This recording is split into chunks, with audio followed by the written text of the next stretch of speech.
بسم اللہ الرحمن الرحیم۔ معزز ناظرین، السلام علیکم۔ ناظرین، دنیا میں ہماری زندگی کی سرگرمیاں اور اس پوری کائنات کا نظام سائنس کی تین بنیادی جو شاخیں ہیں ان کی روشنی میں چلتا ہے، ان کے مطابق چلتا ہے۔ اور وہ سائنس کی تین بنیادی برانچز جو ہیں وہ ہیں فزکس، کیمسٹری، بایولوجی۔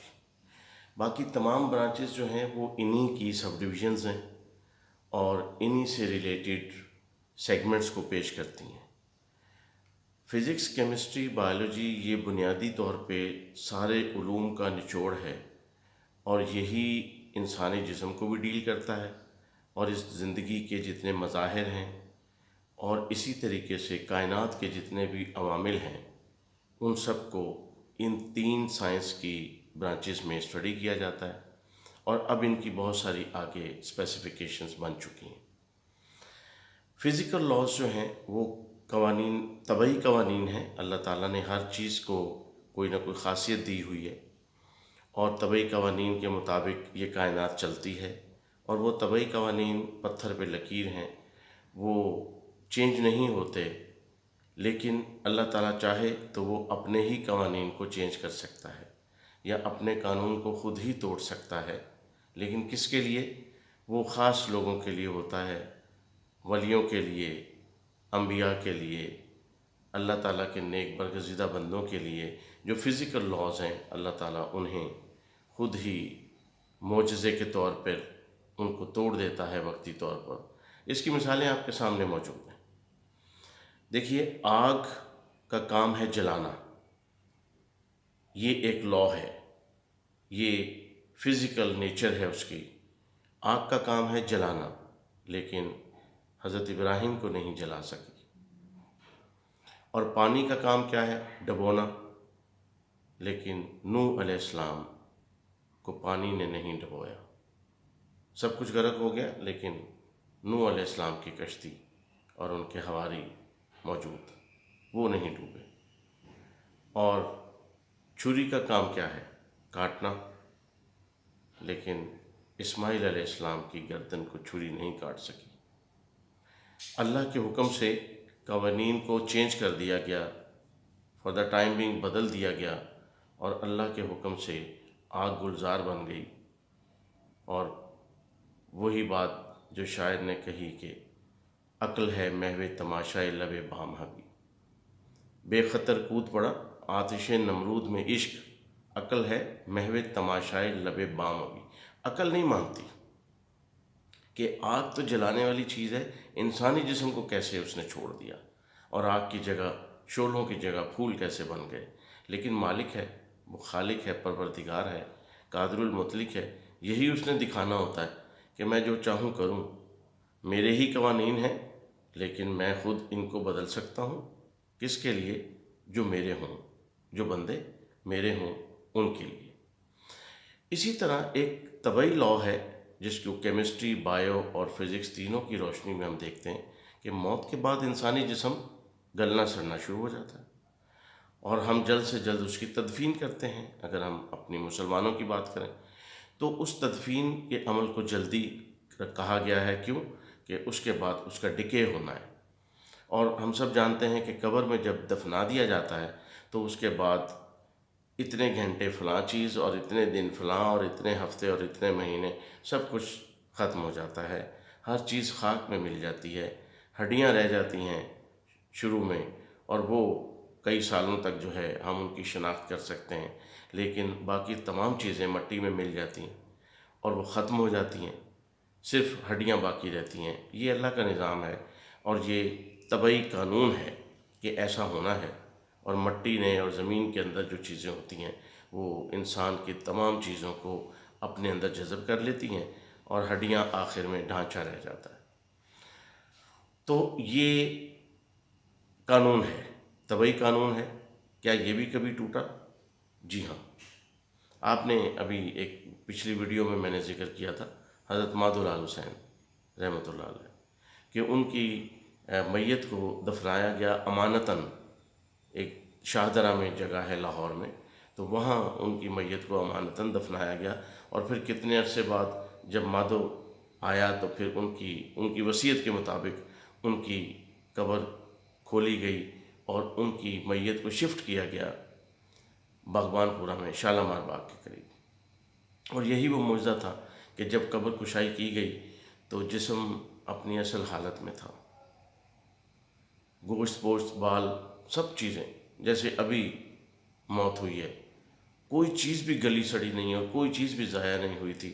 اس معجزے کو دیکھ کے پھر لوگ جوک در جوک جو ہے ان کے مزار پہ آنے لگے اور انہیں پھر وہاں باغبان پورہ میں دفنایا گیا۔ تو یہ اللہ کا نظام ہے، اللہ چاہے۔ اسی طرح شہداء کے متعلق ہم جانتے ہیں کہ شہید مرتے نہیں ہیں، شہید زندہ ہوتا ہے، اور ایسے بھی کچھ واقعات ملے ہیں کہ شہداء کی جو قبریں ہیں کبھی اتفاق سے یا کبھی کسی حادثے کی صورت میں ان کو بھی اگر وہ کھولا گیا یا ان کو بھی وہ کسی قدرتی آفت کے نتیجے میں اگر وہ قبر ختم ہو گئی تو ایسے جسم اب اصلی حالت میں دکھائی دیے۔ یہ دنیاوی واقعات ہیں جن کے انسان جو ہیں وہ گواہ ہیں۔ ہمارے ایک عزیز ہیں تو آرمی سے ریٹائر ہیں، میجر ہیں، وہ اپنے بچپن کی ایک بات سناتے ہیں۔ وہ کہتے ہیں جب ہم چھوٹے ہوتے تھے، بچے ہوتے تھے، ظاہر ہے آج سے 50 سال پیچھے چلے جائیں، تو لاہور میں رہتے تھے، تو انہیں پتہ چلا کہ انہوں نے دیکھا کہ عیسائیوں کی جو میت ہوتی ہے اس کو تابوت میں دفن کیا جاتا ہے، آج بھی ہم دیکھتے ہیں۔ اور اس تابوت میں اس زمانے میں تو پیتل اور تانبے کی پتریاں لگی ہوتی تھیں، نقش و نگار بنے، اور کچھ ایسی پلیٹیں لگی ہوتی تھیں تابوت میں جن کو پیتل اور تانبا اس وقت جو ہے یہی دھاتیں چلتی تھیں۔ تو اتفاق سے ایک ٹوٹی ہوئی قبر جو تھی اس میں انہیں وہ تابوت نظر آیا۔ وہ بچے کھیلتے کھیلتے قبرستان چلے جاتے تھے دوستوں کے ساتھ، تو وہ انہوں نے پیتل کی وہ جو پتری تھی وہ اتار لی، اور تانبے کی اور پیتل کی جو لگی ہوئی تھی تابوت پہ، اور قبر ٹوٹی ہوئی تھی تو نظر آ رہا تھا تابوت، وہ نکال لی۔ اور اس زمانے میں اگر آپ میں سے کسی کو یاد ہو تو گلی محلے میں پھیری والے آتے تھے، اور وہ پھیری والے کیا کرتے تھے، دو آپشنز ہوتی تھیں، یا تو پیسے دے کے چیزیں لے لو، یا پھر پرانی چیز دے کے نئی چیز لے لو، یا پرانی چیز دے کے کوئی کھانے پینے کی چیز لے لو۔ تو عموماً بچوں کے لیے گلی محلے میں پھیری والا آتا تھا، کھیلا پوڑا سیویاں دال بیچنے والا۔ وہ کھیلا پوڑا سیویاں دال لے لو، پرانی جوتیوں کے عوض، پرانے چیزوں کے عوض، اور پیتل تانبے کے ٹوٹے برتنوں کے عوض۔ تو وہ جو پتریاں قبرستان سے تابوت سے اکٹھی کی تھیں انہوں نے پیتل تانبے کی، وہ جناب گلی میں جب آیا پھیری والا تو اسے دی گئیں، اور بہت ساری سیویاں اور دال مل گئی اور پوڑا مل گیا، تو بڑی موجیں ہو گئیں سارے دوستوں کی۔ اب انہوں نے سوچا کہ یہ تو بڑا زبردست کام ہے، ہمیں تو پاکٹ منی ایک ٹیڈی پیسہ ملتا تھا، ایک پیسہ، تو اس سے تو اتنی چیزیں نہیں آتی تھی جتنی یہ پیتل کی پتریاں اور پیتل اور تانبا بیچ کر تو یہ مل گیا۔ لہذا انہوں نے پروگرام بنایا کہ بھئی ہم ایسا ہی کیا کریں گے کہ قبرستان میں جاتے تو ہیں تو وہاں تلاش کیا کریں گے کوئی تابوت ایسا مل جائے جس اوپن ہو، تو اس کے ہم سائڈوں سے ایسی چیزیں اتار لیں جو پیتل تانبے کی ہوتی ہیں۔ یہ پریکٹس جاری رہی اور بڑی موجیں لگی رہیں، ان کا کھانا پینا چلتا رہا بچوں کا، اور بچے ظاہر ہے جس کام پہ لگ جائیں۔ تو آخری دفعہ کیا ہوا کہ انہوں نے وہ ایک ایسے ہی تابوت کی جب پتری کھینچی تو تابوت بھی کھل گیا، اس کی تختہ بھی تابوت کا اتر گیا، اور اندر لاش جو ہے انہیں اوپن ہو گئی، اور انہوں نے دیکھا کہ اندر ایک انسان اصلی حالت میں اصلی جسم میں لیٹا ہوا، بالکل آنکھیں چہرہ ہر چیز اس کی سلامت۔ بس یہ منظر تھا، وہاں سے انہوں نے چیخیں ماری، اور کیونکہ یہ ایکسپیکٹڈ ہی نہیں تھا کہ پرانی قبر، ٹوٹی پھوٹی قبر، اور اس کے تابوت کے اندر کوئی لاش ایسی ہو یا زندہ بندہ ہو یا ایسا کہ جی ابھی ابھی فوت ہوا۔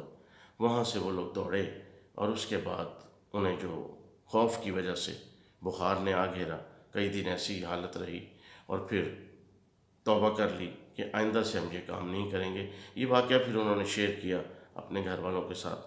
تو اب یہ بھی ایک سوال ہے کہ وہ تو عیسائی تھا لیکن اللہ تعالیٰ نے اس کا جسم بھی محفوظ رکھا ہوا تھا۔ یہ اللہ کی حکمت ہے، اللہ کے کام ہے، اس کے راز وہی جانے۔ تو ہر مذہب اللہ کا مذہب رہا ہے، اور ہر نبی، ہر کتاب اللہ کی طرف سے نازل ہوتی رہی ہے۔ تو جو لوگ عیسائیت کے بھی سچے پیروکار ہیں، اللہ تعالیٰ کی رحمتیں ان پہ بھی، یا ان کا کردار دنیا میں کیسا رہا ہوگا۔ تو یہ بھی ایک سچا واقعہ ہے کہ کئی سالوں کے بعد بھی وہ تابوت کے اندر اس عیسائی کی لاش جو ہے وہ صحیح سلامت نظر آئی، اور ایک سے زیادہ لوگوں نے اسے دیکھا، بچوں نے دیکھا، اور اس کے بعد انہوں نے پھر اس مقصد توبہ کر لی۔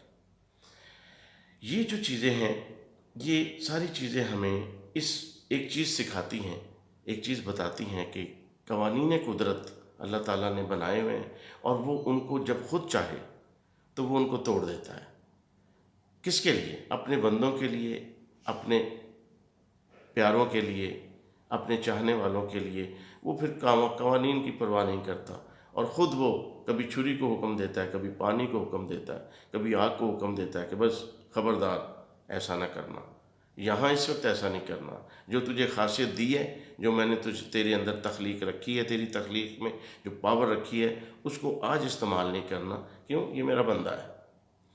تو یہ چیزیں ہمیں آج بھی نظر آتی ہیں۔ آج ہم سمجھتے ہیں کہ معجزے نہیں ہوتے، نہیں، معجزات آج بھی ہوتے ہیں، لیکن کن کے لیے ہوتے ہیں؟ وہ اللہ اپنے بندوں کے لیے معجزات کرتا ہے۔ مجھے اتفاق ہوا ایک گاؤں میں، جنڈیالہ کی طرف، شیخ پورہ ڈسٹرکٹ سے آگے، ایک دفعہ گئے ہوئے تھے۔ مجھے پتہ چلا کہ بڑے کوئی نیک آدمی ہیں، صوفی ہیں، تو زیارت کے لیے چلے گئے، ملاقات کے لیے چلے گئے۔ عام سیدھا سادہ سا بندہ تھا، گھر بار، تو ان کے گھر ہی گئے کسی دوست کے ساتھ، تو وہاں بیٹھے، جو انہوں نے خاطر تواضع کرنی تھی، اتنے میں اندر سے پیغام آیا زنان خانے سے کہ جی بیٹا ہوا ہے۔ ان کے بیٹے کے بہو کے اولاد ہوئی، اس گھر میں ہی جو ہے بچہ پیدا ہوا۔ تو گھر والوں نے پھر فوراً کہا کہ بھئی جا کے ان کے جو نانا نانی اور ان کے جو رشتہ دار ہیں ان کو اطلاع دینی ہے۔ فون کا کوئی سسٹم نہیں تھا، لینڈ لائن بھی نہیں تھا، اتنا پسماندہ سا علاقہ تھا، اور وہ فون کہاں پہ ہوتا تھا کہ وہ وہاں سے چل کے، کئی میل چل کے دور جا کے، ریلوے اسٹیشن تھا چھوٹا سا، تو وہاں پہ جو اسٹیشن ماسٹر تھا اس کے وہ فون کروا دیتا تھا، کبھی کوئی ایمرجنسی ہوتی تھی۔ تو انہوں نے مجبور کیا گھر والوں نے کہ بابا جی جاؤ، جلدی کرو، جا کے خوشخبری دینی ہے، تو اس کے نانا کو، نانی کو، اور ان کے ماموں کو، رشتہ داروں کو، سب کو جا کے بتاؤ، فون کرو۔ وہ لوگ شہر میں تھے، ہم چونکہ مہمان تھے، بابا جی نے مجبوراً ہمیں بھی معذرت کی، انہوں نے کہا جی ہمارے چلو آپ چلتے ہیں، تو یہ کام کر آتے ہیں۔ ہم نے کہا چلیں ٹھیک ہے، ہم جا رہے ہیں۔ تو کوئی 1-2 میل چلنے کے بعد بابا جی نے کہا کہ بھئی میرا ذہن نہیں ہے، میرا موڈ نہیں ہے، طبیعت نہیں ہے کہ میں اتنا جاؤں اور جا کے یہ اطلاع کروں۔ اگر آپ کو اعتراض نہ ہو تو آپ 2 منٹ مجھے دیں۔ تو وہ ایک درخت کے پیچھے گئے، درخت کی ٹہنی توڑی، اور اس کو کان کے ساتھ لگا کے ریسیور بنا کر، تو السلام علیکم جی، ہاں جی مبارک ہو جناب، نواسا ہوا ہے جی، السلام علیکم جناب، خوشخبری ہے جی، ماموں بن گئے ہو۔ وہ 3-4 دفعہ انہوں نے گفتگو، ہم تھوڑا دور درخت کے ادھر کھڑے تھے، تو ہم نے سوچا کہ یہ سٹھیا گئے، اور یہ کیا ہو گیا انہیں، یہ کیسی باتیں کر رہے ہیں، کہ یہ کس سے باتیں کر رہے ہیں۔ بہرحال واپس آئے تو ہم نے کہا جی، انہوں نے کہا بس خاموش۔ تو ہم اس بات پہ بہت حیران تھے۔ وہ واپس گھر کی طرف کہتے بس جی کام ہو گیا، وہ ریلوے اسٹیشن جانے کی ضرورت نہیں پڑی، کام ہو گیا۔ واپس پلٹے، گھر آئے، تو آپ یقین کریں گے کہ شام کو کوئی 4 گھنٹے کے بعد وہ مہمان آنا شروع ہو گئے، وہ بچے کا نانا نانی ماموں سب۔ ہماری تو حیرت کی انتہا ہی نہیں جی، ہم نے کہا یہ کیا ہو گیا، ہمارے سامنے تو یہ فون کیا ہی نہیں۔ تو ان سے جب پوچھا، اب اصرار ایسا ہی تھا، انہوں نے تعارف کرایا جی میرے مہمان ہیں، دوست ہیں جی، السلام علیکم۔ اچھا جی جناب، آج آپ کو اطلاع کب ملی؟ جی مجھے اتنے بجے اطلاع ملی۔ کیسے ملی؟ جی فون پہ ملی، گھر میں فون تھا، فون آیا، فون کی گھنٹی بجی، اٹھایا گیا، اور ادھر سے بابا جی درخت کی ٹہنی کے ساتھ کہہ رہے ہیں کہ جی مبارک ہو آپ جناب، بیٹا ہوا ہے۔ اللہ اکبر! یہ ہیں، یہ آج بھی لوگ ایسے موجود ہیں، لیکن وہ نظروں سے اوجھل ہوتے ہیں اور مخفی ہوتے ہیں۔ اللہ تعالیٰ آج بھی قوانین جو ہے، قوانین قدرت کو توڑتا رہتا ہے اپنے خاص بندوں کے لیے، انشاءاللہ۔